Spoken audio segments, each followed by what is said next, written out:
the light. L-Y-T-E. I am the light.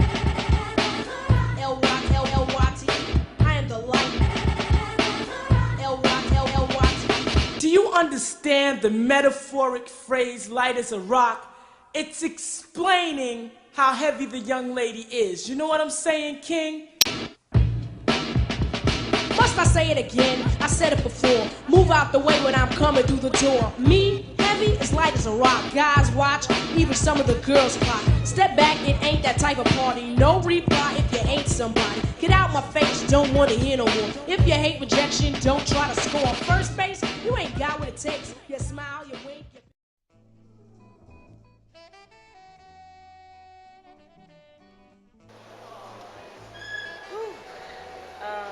Pioneers of Black women's rap.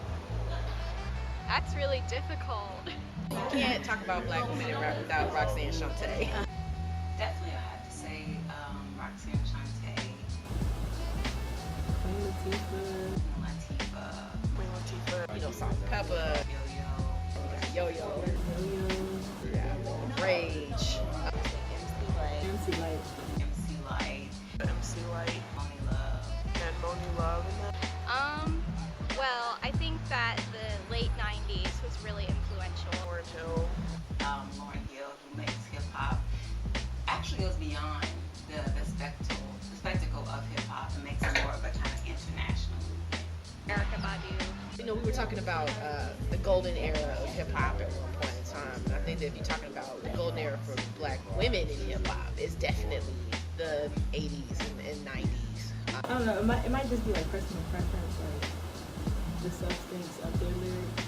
And there are still women in hip hop who look up to them and follow what they did. Because there was room to still have multiple narratives of what it meant to be a woman in hip hop.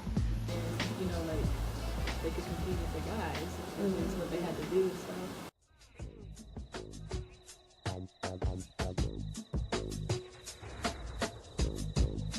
I love Queen Latifah. We don't think about her as a rapper anymore because she's kind of a renaissance woman. But I love Queen Latifah. The whole UNICY and Ladies First was just absolutely amazing. And MC Light, although I'm going to put Queen Latifah up there as well because of that lyrical content.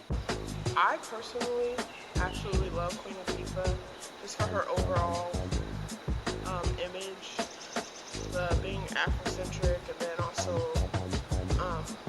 standing up for women's rights, and then also standing up for Black rights, and then just being very like body positive,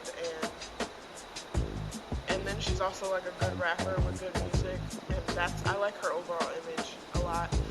It's kind of complicated because growing up when I did, the artists, we enjoyed and appreciated female rappers, and the rappers we didn't really separate it, but I didn't separate it. The one that I really enjoy is Lil' Kim, just because she offers a different type of, the lyricism is different. Again, when I think of artists beyond their gender, I'm thinking of the lyrics, not the production. I'm thinking about what they're saying and how they speak to their experiences in the world. I can't be who I am without speaking to, you know, like Lil' Kim and Foxy Brown, even though I couldn't do what they were talking about in their lyrics, but that's who was hot when I was coming of age and learning what hip hop was. I really like Lauryn Hill. I enjoy her music, and I enjoy that she fused like soul and R&B, and like the other artists, she also says a lot, but it's still fun. It's not conscious where it's not so conscious that it's too serious all the time. He allows for women to feel empowered in a way that obviously is over-sexualized, but not to be embarrassed by your sexuality or feeling sexy or wanting to pretty much empower yourself. And then also, I really love Lauryn Hill as well because I think she goes hard a lot of times, and like But being a Southern girl also is equally important. So I couldn't be here and not talk about Mia X. How she just rolled with the punches and how gangster she was. Like, she was just this Southern gangster black woman. I'm just like, she is cool. So that's what I really like. I think that it is not wrong to partake in hip hop and enjoy it, but you need to know the boundaries and you need to know the history.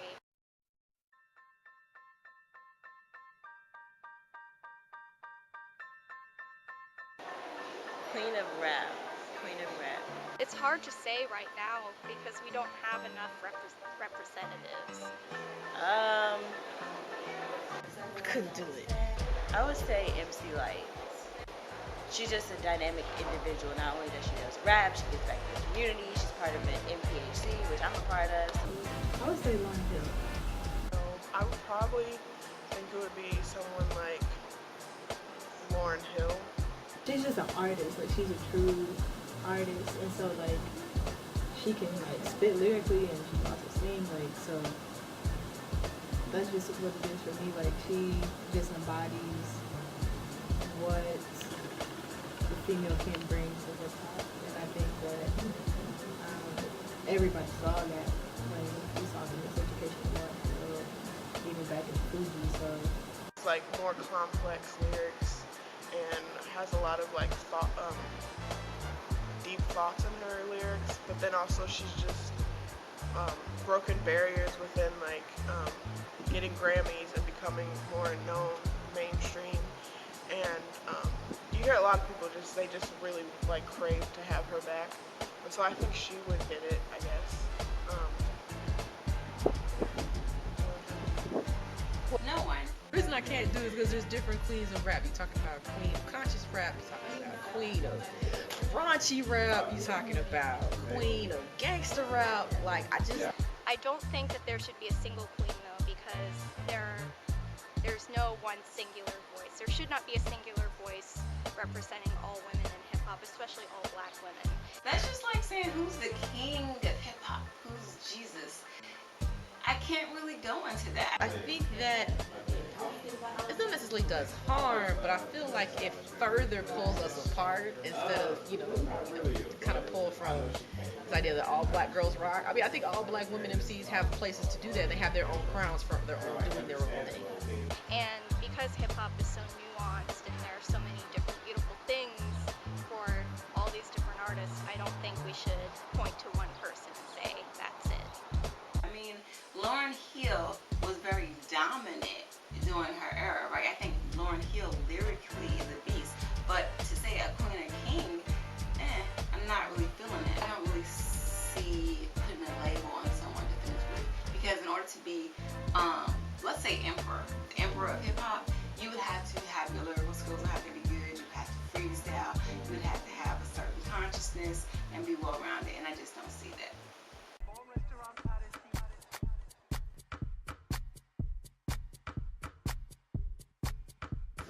If we're talking about commercial rap music, it's a little suffocating. I think they suck. a little disheartening. I think it's awful and terrible. We don't have enough examples. They try hard, but they fail a lot. And I said this kind of be facetious, but I mean for real. Nicki Minaj is pretty much the only one at the top right now, and she's representing all black women. And there are really great artists on the underground who are coming up, who are really great, like SVA and FK Twigs, who are more experimental, but they do not get the recognition from the mainstream. I mean, for me, it's almost like I have to dig to find the female artists that I have to listen to. So like Rhapsody, like I had somebody like put me on the Rhapsody. I would have never, I shouldn't say never, but it would have taken me a long, long time to find her by myself. Rap to me is not the same anymore. Nobody is talking about anything. Nobody's lyrics has any meat or substance, or nobody's black conscience anymore. That only have rooms for Nicki Minaj. Not to take away from what Nicki Minaj does. She knows what she does, but there's not enough room to have multiple narratives. Well, first of all, when we think of female hip-hop artists, you know, it would be awesome if we thought about Rhapsody and others that are considered underground, but the first word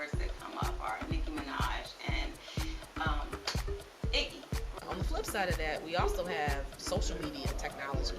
So we have room for the Jean Greys and for the Angel Hazes and these folks who don't want to be part of commercial hip hop because of the fact that they feel they have to kind of contort themselves to this particular type of construct for black women.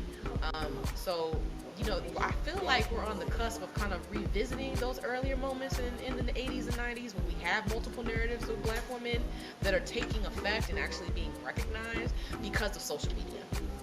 And for me, I would say female artists, female hip-hop artists, in addition to male hip-hop artists, are not really representing the canon of traditional hip-hop music.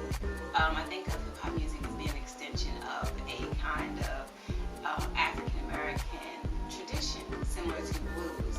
And so when I think of these artists, when I'm looking at, you know, what makes me like a female artist, what makes me like a rap artist, lyrical content, can you engage me? If I remove the beats, what are you talking about? If I remove the beats, could I read your lyrics as text?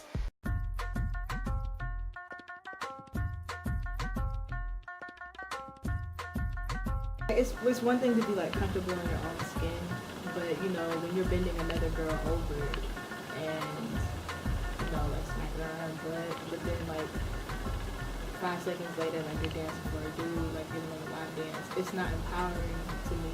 They're not showing me the power you have sitting in the business meeting or whatever. And it's not necessarily like you have to rap like super conscious or whatever, but you can present it in a different way. To an extent, you have to do it to be able to get to the top, but you also have to ask why that is, and that's because white people control the images and control the whole industry. At all, it's really like you're just over-sexualizing everybody. You're a sexual figure, both dominant and submissive, and that's all you are. And you can live up to those stereotypes and work within them and get your money and all of that, but at the same time, like, looking at it only as stereotypes also obscures how black women are like expressing themselves. But I think it would be a much more powerful conversation if we actually talked about the fact that black women rappers who talk about their sexuality use their sexuality to their advantage. I feel like a lot of people like bash Nicki Minaj for being like very sexual and stuff, and I don't really see her as a problem for that. See, I'm indifferent about it because I'm all about like feeling sexy, and if you want to be naked, like be naked, that's your prerogative. As a marketing mechanism, I don't like it because I shouldn't have to be naked in order for my music to sell. If we can remove this idea of black women's sexuality as a product of misogyny in hip-hop and actually think about the more complicated ideas, like what if this is actually pleasurable, what if this is actually consensual, then I really think that we can have a more in-depth conversation. Oregon or the Feminist Collective being able to take hip-hop and use it as a form of empowerment is something that's particularly useful. But if that's what a woman chooses to do, if that's how she chooses to market herself and not the label, I don't see anything wrong with it. So even though it may seem like Nicki Minaj is following along some stereotypes, she is also using, she has her own voice, and she has control over some of her images, I guess is what I'm trying to say. So I watched a documentary about Missy Elliott, and she embodied the fact that she was overweight. Granted, she knew she was unhealthy and things like that, but she didn't let her weight define who she was. So I think they artists like that, they offer a type of women empowerment message to say, look, you don't have to be what white supremacists expect you to be. I think that on some level there's a playful toying with the female sexuality, but now I think it's beyond exploitation. I mean, I think there's a thin line between like sexual exploitation and then also like sexual autonomy. I think that everyone should have expressed themselves in a certain type of way, but I think that in order for you to be a hip-hop artist, to sell units, to be recognized, first of all by the industry, you have to be sexy. but then you also had to sell to young girls. And let's be clear, within the past, let's say, decade and a half, we have a generation of young girls that are growing up under the influence that that's the only way that you can be sexy. So are girls gonna buy the album from someone who is covered up, or someone that's not wearing heels and doesn't have this kind of figure eight body? No, that is what sells. We just need a lot more variety in sexual representations of black women, because you can have your like explicitly sexual like Nicki Minaj and Lil Kim, Foxy Brown.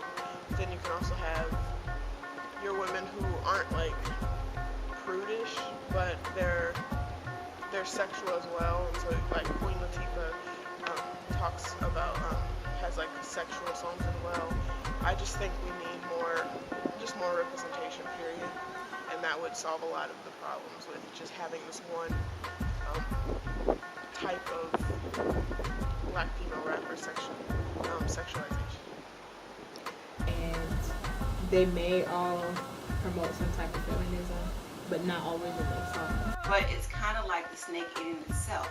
It sells because the record industry, as well as these artists, have kind of bought into that.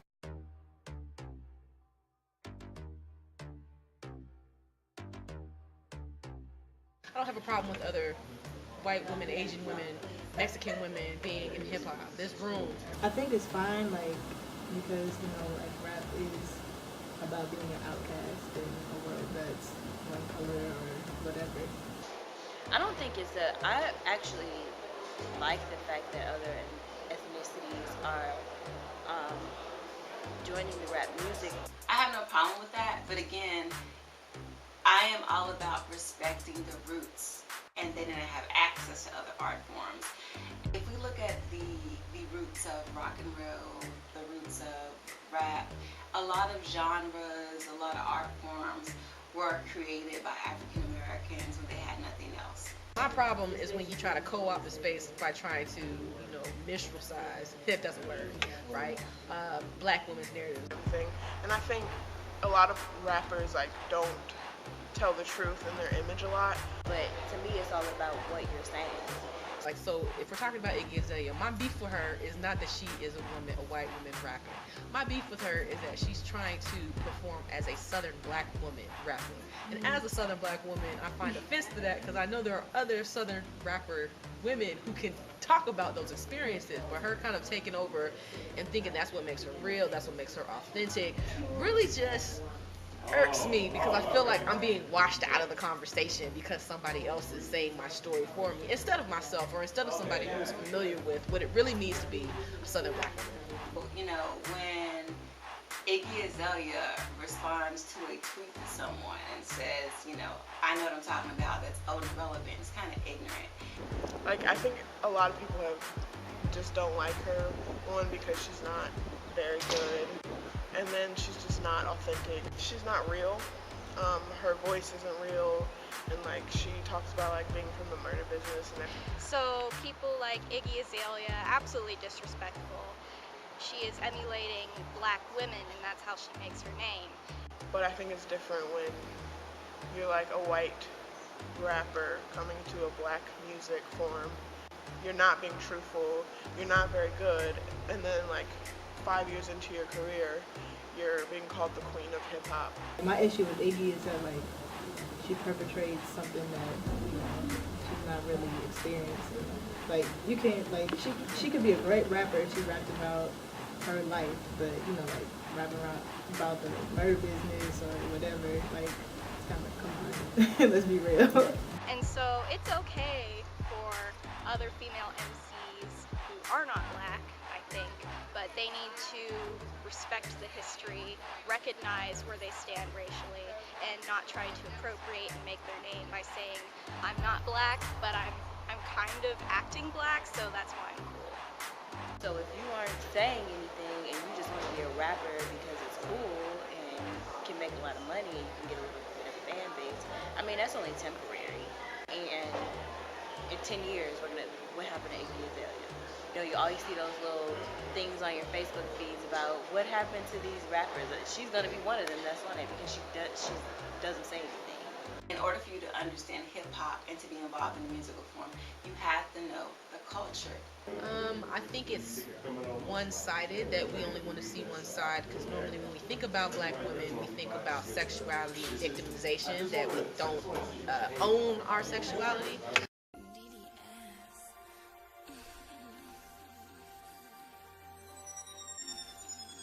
At the hip hop panel that we had on Outkast and Tribe Called Quest, my sister was talking about Kendrick, and she was like, you know, just when we lost Common, we have Kendrick, and I said, okay, we lost Lauren, and I'm still waiting. I think that it depends on which element you're talking about. If you're talking about commercial mainstream rap, then we have been so restricted that we only accept and recognize one form of storytelling for black women in rap.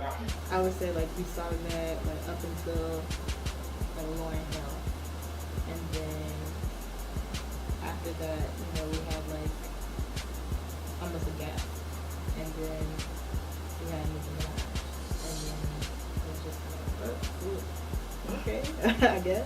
Post Lauryn Hill, the change was very bad to me.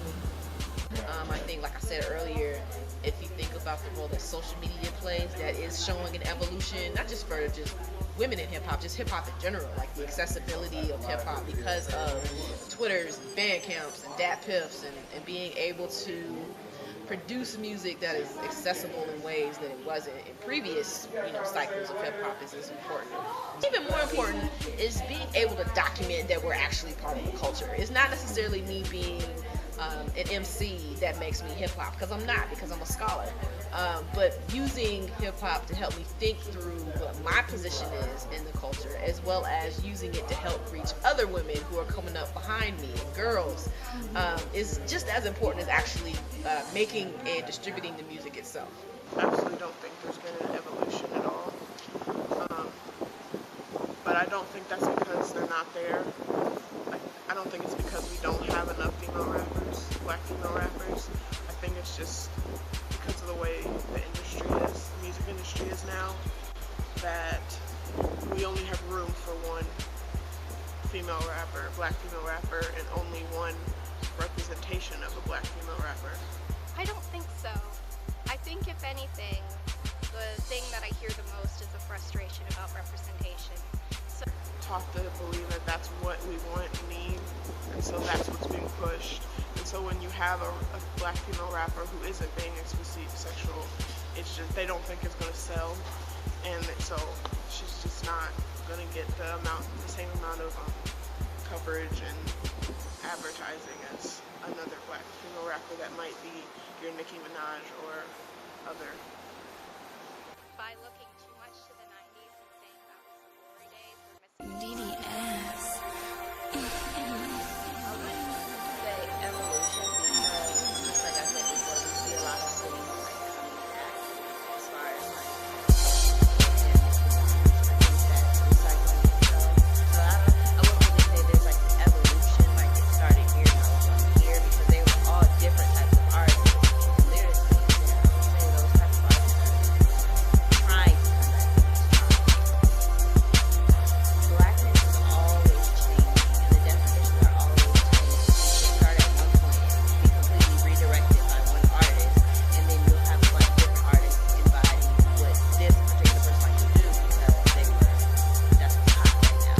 has become part of popular culture. It's easy to look at those narrow images, say, you know, this is what has come forward. Hip hop has evolved really by just romanticizing the 90s for missing time.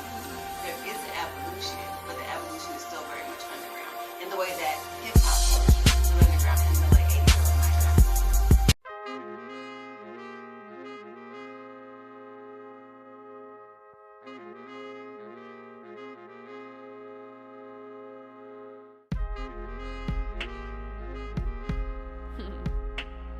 Shit sound like the motherfucking Renaissance.